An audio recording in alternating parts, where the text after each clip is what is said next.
రోజులు Andhra Pradesh అసెంబ్లీలోనే YCP MLA రోజా hot topic అనుకున్నాం. కానీ రోజా తెలంగాణ అసెంబ్లీలో కూడా హాట్ టాపిక్ అయ్యారు. ఈ రోజు జరిగిన తెలంగాణ అసెంబ్లీలో రోజా పేరును ప్రస్తావిస్తూ మంత్రి హరీష్ రావు తన ప్రసంగం చేశారు.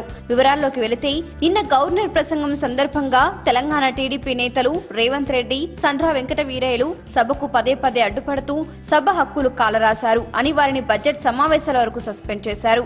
దీన్ని కాంగ్రెస్ సహా ప్రతిపక్షాలు అన్ని తప్పుపట్టాయి. దీంతో మంత్రి హరీష్ రావు వివరణ ఇచ్చారు. ప్రభుత్వం చేసిన పని సరి అయినది అని చెప్పే క్రమంలో హరీష్ రోజా ప్రస్తావన చేశారు.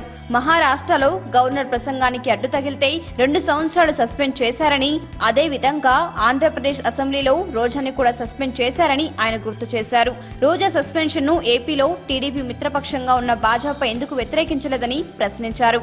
సభలో మంచి సాంప్రదాయాన్ని నెలకొల్పడం కోసమే టీడీపీ నేతలను సస్పెండ్ చేశామే తప్ప వేరే ఉద్దేశాలు లేవని హరీష్ రావు అన్నారు. సస్పెండ్ అయిన సభ్యులు బేషరతుగా సభకు క్షమాపణలు చెప్పాలని డిమాండ్ చేశారు.